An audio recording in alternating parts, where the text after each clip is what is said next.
Assalamualaikum students, welcome again back to my channel Nursing Ventures. I hope that you all are fine.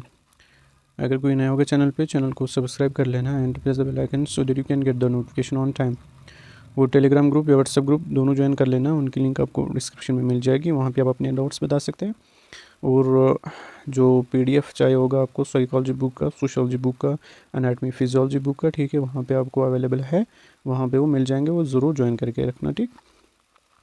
तो मुझे बहुत सारे students message कर रहे थे कि सर हमारा जो एग्ज़ाम है फर्स्ट सेमेस्टर का बीएससी नर्सिंग का, हमारा एग्ज़ाम कब होगा, ठीक है, क्या वो जनवरी में होगा, दिसंबर में होगा, फेब में होगा, ठीक है। तो ये क्वेश्चन आ रहे और बोल रहे थे कि हमें कितने पास मार्क्स लाने हैं in order to pass the examination, ठीक है।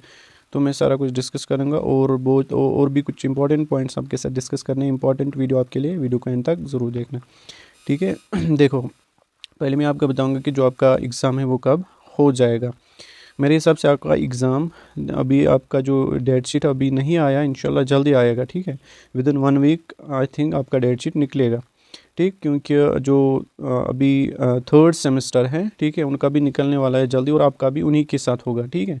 फर्स्ट सेमेस्टर और थर्ड सेमेस्टर का आई थिंक सेम होगा, मतलब फिर एक दो चार दिन फ़र्क होगी, बट जब उनका निकलेगा उसके बाद ही आपका भी निकलेगा, ठीक है। जनवरी या फेब में आपका एग्ज़ाम डेफिनेटली हो जाएगा, ठीक है, जन और फेब में।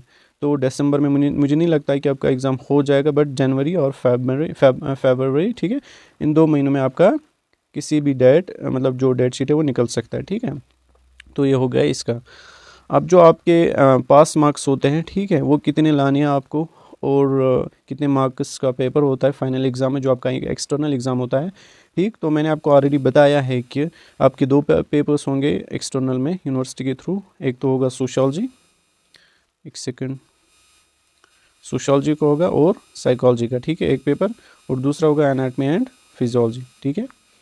तो सोशियोलॉजी एंड साइकोलॉजी में जो मार्क्स होते हैं 75 होते हैं, ठीक है, 75 मार्क्स होते हैं एक्सटर्नल एग्ज़ाम में पेपर में, ठीक है, और एनाटमी फिजियोलॉजी में भी 75। और आपको 75 में से कितने लाने हैं, 75 में से आपको 38 लाने हैं, ठीक है, मिनिमम 38, और इसमें भी 38, ठीक है। तो पास मार्क्स आपको 38 है फाइनल एग्ज़ाम में, जो कि आपका एक्सटर्नल होता है। और कॉलेज के थ्रू भी आपको एग्ज़ाम होता है, सबका इंटरनल होता है, ठीक है, बट एक्सटर्नल 2 पेपर्स होते हैं, anatomy physiology, sociology, psychology. Internal exam जो कॉलेज वाले लेते हैं, ठीक है, उसमें होते हैं 30 मार्क्स। कितने होते हैं? 30 मार्क्स का पेपर होता है इंटरनल का, ठीक। तो जो आपका ये इंग्लिश है, ठीक है, उसका भी इंटरनल होता है, एक्सटर्नल नहीं होता है उसका। और जो नर्सिंग फाउंडेशन फर्स्ट है उसका भी आपका इंटरनल हो जाएगा, ठीक है। और एनाटमी फिजियोलॉजी का भी इंटरनल, साइकोलॉजी, सोशियोलॉजी का भी इंटरनल हो जाएगा आपका, ठीक है, बट एक्सटर्नल 2 पेपर्स होते हैं। और मैंने आपको बोला पास मार्क्स कितने होते हैं। और इम्पॉर्टेंट पॉइंट यहाँ पे एक जो कि आपको जानना चाहिए, जो प्रैक्टिकल होते हैं ना आपके, प्रैक्टिकल फर्स्ट सेमेस्टर में आपको अपने ही कॉलेज में होते हैं, ठीक है। आपको जो आपके टीचर्स होते हैं वही एक्स्ट्रा ये ना प्रैक्टिकल का एग्ज़ाम करते हैं, ठीक है, जो आपके कॉलेज में टीचर्स होते हैं फर्स्ट सेमेस्टर में। बट सेकंड सेमेस्टर में आपको प्रैक्टिकल के लिए एक्सटर्नल टीचर आएंगे, second semester, third, fourth, fifth, इसी तरह, ठीक है। फर्स्ट सेमेस्टर में आपको जो प्रैक्टिकल देना होता है वो आपको अपने ही कॉलेज वाले, ठीक है, समझ आई मेरी बात।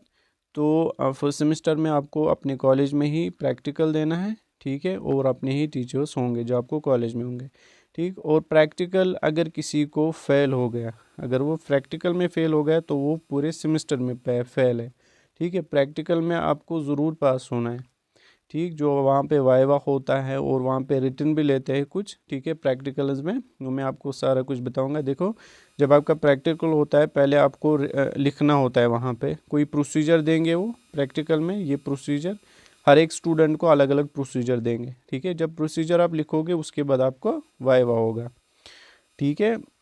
तो अगर इसमें आप निकलोगे ना तो आप पास हो जाओगे, मतलब वहाँ से भी पास होनी चाहिए फिर जो आपने एग्ज़ाम दिया था सोशियोलॉजी, साइकोलॉजी, एनाटॉमी, फिजियोलॉजी का, ठीक है। और अगर वाइवा और अगर आप प्रैक्टिकल में फेल हो गए तो आप सेमेस्टर में ही फेल हो जाओगे, ठीक है, ये बात मेरी याद रखना। और बहुत सारे स्टूडेंट्स बोल रहे कि सर हमें अच्छा नहीं पढ़ाते कॉलेजेस में, ठीक है, बहुत सारी प्रॉब्लम्स आती है। देखो, अगर किसी को कॉलेज में नहीं पढ़ाते हैं अच्छा, ठीक है, तो मैंने साइकोलॉजी, सोशियोलॉजी के ऑलरेडी लेक्चर्स दिए हैं, वो देखो आप। और आफ्टर कंप्लीटिंग लेक्चर, जब मैं वो मतलब मैं हर दिन भेजता हूँ एक एक वहाँ पे लेक्चर, जब वो कंप्लीट होता है चैप्टर तो उसके बाद मैं पीडीएफ करता हूँ सेंड। आप टेलीग्राम ग्रुप ज़रूर ज्वाइन कर लो, जिसने अभी तक ज्वाइन नहीं किया वो कर लो, वहाँ पे फ़ायदा आएगा आपको बहुत ज़्यादा। एक तो आपको हर एक चैप्टर का पीडीएफ मिल जाएगा साइकोलॉजी सोशियोलॉजी का और मैंने बुक्स किए हैं सेंड, उनका भी पीडीएफ, ठीक है। अभी इंग्लिश का और नर्सिंग फाउंडेशन का नहीं किया मैंने, कल सुबह मैं वो भी करूँगा इंशाल्लाह, कल सुबह और शाम तक मैं वो भी करूँगा, ढूंढ रहा था अभी नहीं मिले, ठीक है। और आपके जो प्रीवियस ईयर पेपर्स हैं ना वो भी मैंने किए हैं, आप देख लेना, उनका पहले वीडियो मैंने बनाया है, अच्छे से मैंने समझाया है पेपर कैसा आता है, पेपर पैटर्न, ठीक है, वो भी मैंने बताया है वीडियोस में, आप देख लो, टेलीग्राम ग्रुप पे मिल जाएंगे या चैनल पे सर्च करो, कोई भी टॉपिक आपको मतलब सर्च करना होगा ना रिगार्डिंग नर्सिंग, ठीक है, वहाँ पे मिल जाएगा आपको मेरी चैनल पे, बस सर्च करके नर्सिंग मेंटर्स लास्ट में लिखना, ठीक है। तो प्रीवियस ईयर पेपर्स भी आपको वहाँ पे मिल जाएंगे, 2 3 4 साल के हैं वहाँ पे आपको मिल जाएंगे, ठीक है। टेलीग्राम ग्रुप पे भी मैंने सेंड किए हैं। और बहुत सारे पूछ रहे थे कि माइग्रेशन कैसे करनी है हमें, ठीक है। देखो, माइग्रेशन के लिए एक प्रोसीजर होता है, पहले क्या करना है आपको, पहले आपको जहाँ आपको कॉलेज मिला वहाँ पे आपको 1 साल तक रहना है, ठीक है, 1 ईयर तक, मतलब 2 सेमेस्टर आपको देने हैं, जहाँ पे आपको कॉलेज मिला उसी कॉलेज में आपको पहले 2 सेमेस्टर देने हैं। आफ्टर 1 ईयर आप माइग्रेशन कर सकते हो, before 1 year you can't migrate yourself to the other college, ठीक है। तो आप माइग्रेट नहीं कर सकते बिफोर 1 ईयर, ठीक है। तो जब आपका 1 साल हो जाएगा उसी कॉलेज में, उसके बाद आप माइग्रेशन कर सकते हो। अब प्रोसेस क्या है उसका, देखो प्रोसेस है उसका, पहले जो आपको सर से बात करनी है जहाँ पे आप पढ़ते हो, प्रिंसिपल सर से, ठीक है, उसको बोलना है आफ्टर 1 ईयर की मुझे माइग्रेशन करनी है। उसके बाद आपको कहाँ जाना है, यूनिवर्सिटी, यूनिवर्सिटी से वहाँ पे आपको बात करनी है मुझे ऐसी माइग्रेशन करनी है, क्योंकि जो आपका रजिस्ट्रेशन होता है ना वो उन्हीं तक होता है, वही चेंज करेंगे आपकी रजिस्ट्रेशन, जहाँ पे आपको करनी होगी ना माइग्रेशन, फिर वो उसी में रखेंगे आपको, कौन, यूनिवर्सिटी वाले, ठीक है। इसीलिए पहले वहाँ जाना है, जब वहाँ से आपको परमिशन मिलेगा ना, हाँ इसको करना है अब माइग्रेशन, तो कॉलेज वाले फिर देंगे, कॉलेज के हाथ में नहीं है ये, यूनिवर्सिटी के हाथ में, ठीक है। पहले फिर भी आपको कॉलेज वालों से पूछना है, उसके बाद आपको यूनिवर्सिटी जाना है।